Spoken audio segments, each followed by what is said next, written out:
What are these companies doing? This is no longer the race to the bottom. This is the race to oblivion. A couple of days ago, Amazon decided that it really wants to get sued by Europe, so they decided to just rug pull the game libraries of all of their users. And they said, well, this is actually very legal because you can still play these things on other platforms. Yeah, needless to say, everyone was very upset. And PlayStation seemingly looked at this and said, we can do so much, much worse. And they did it. They legitimately did it. This is probably the worst consumer practice I have ever seen in my life. Listen to this. Hugely terrible, DRM has now been rolled out for all PlayStation 4s and 5's digital games. Every digital game you buy, and every game you buy on PlayStation 4 and 5 is inherently digital, by the way, now requires an online check-in every 30 days. If you buy a digital game and do not connect your console to the internet for 30 days, your license will be removed. Yes, it's as insane as it honestly sounds. PlayStation has literally decided that you need to now check in, most likely download the game that you bought every 30 days, log into 5 seconds so it doesn't get forcefully removed from your library because obviously you own nothing. This is absolute insanity. And it's only going to get worse. Granted, currently, this is a thing that's going to happen in the future. This will only apply to games that you buy in the future, pretty much from now onward. But let's be completely real. PlayStation is 100% gonna also, at some point after implementing this, implemented that this also works now retroactively for the stuff that you owned previously before this rule. So congratulations. Now you're gonna have to get online for all the games that you owned previously. Needless to say, people are extremely upset. And this is at the same literal time when PlayStation is yet again announcing price hikes for their PlayStation 5s and other things. And, well, this is the news. Now, granted, this is only for regions like Singapore, Malaysia, Thailand, Indonesia, Philippines, and Vietnam, because the hits for the USA, UK, Europe, and Japan have already been done, but now every other region is also getting a nice boost in prices because obviously that's gonna sell copies of PlayStation. These people have absolutely lost their mind. They're not just doing one anti-consumer practice a year, they're doing 5 in a row every day at this point, it seems like.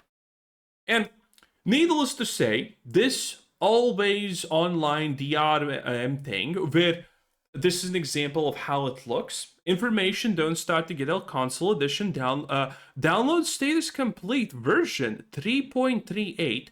Application starting and everybody. Valid period start, blah, blah, blah. Valid period end. Remaining time. So, this is how bad this truly is.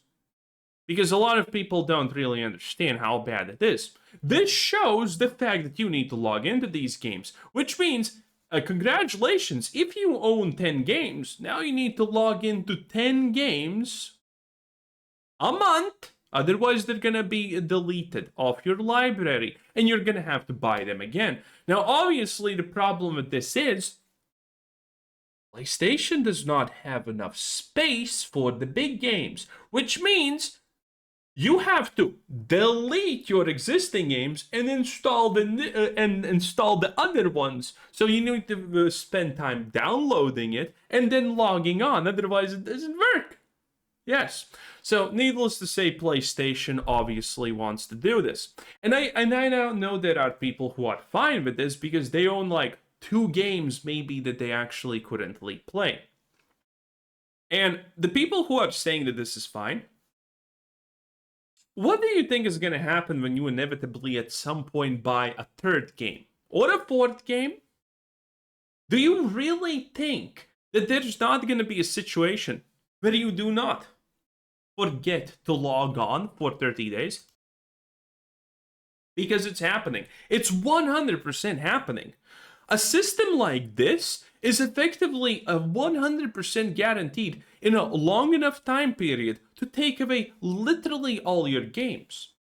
And if that's not stupid enough, if that's not anti-consumer enough, the funny thing is, this is not going to help Sony. This is not going to help PlayStation in the slightest, in fact, because everyone knows that the way you get people hooked on a system, on a platform, is by making people spend more time on it. This is the fundamental thing that every single platform wants you to do. This is why you get so many freebies. This is why Epic Games gives you 15 games a day, because they hope that you're gonna stay on their platform, which no one does because it's garbage. But that's besides the point. Why would anyone keep using PlayStation if it has nothing good on it? If it literally threatens to remove the games that you play from your account? If you don't log on it. This is the most desperate attempt at forcing people to log on and use your system and play. The Epic Store has honestly nothing on the amount of desperation seemingly Sony has. And it's understandable, the console war is not going good. Even though Xbox lost it, they literally admitted, it doesn't mean that Sony's in a good position. All the newest reports of all the sales. Marathon, something made by Bungie that has been historically always console. 20% sales on PlayStation, 70% on Steam.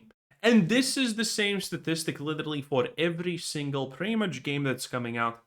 Consoles are barely eking out currently 30% of the sales platform-wise against Steam. Combined.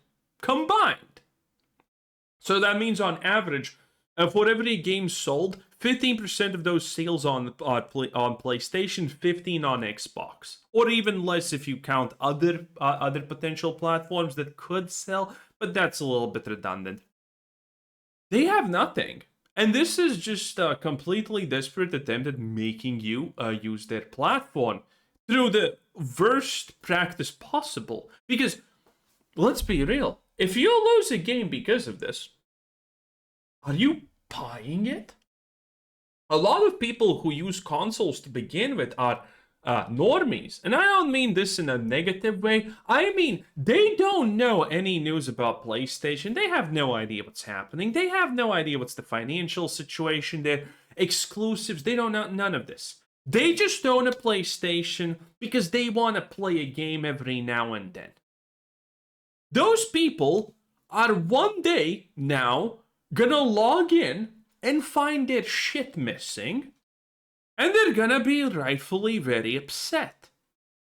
They're gonna email PlayStation support, and PlayStation support is gonna say, well, you did it to yourself, buddy. It is what it is. How about you just buy them again? And that's when the people are gonna literally just throw their PlayStations out the window because of how absolutely unbelievably bad this is as an idea. Consumer-wise, gaming-wise, everything-wise, and needless to say, yes, this is just one more thing that's probably going to get a lawsuit created in Europe. Amazing. Well played, PlayStation. Well played. The consoles are beyond desperate. Have a nice day. Bye-bye.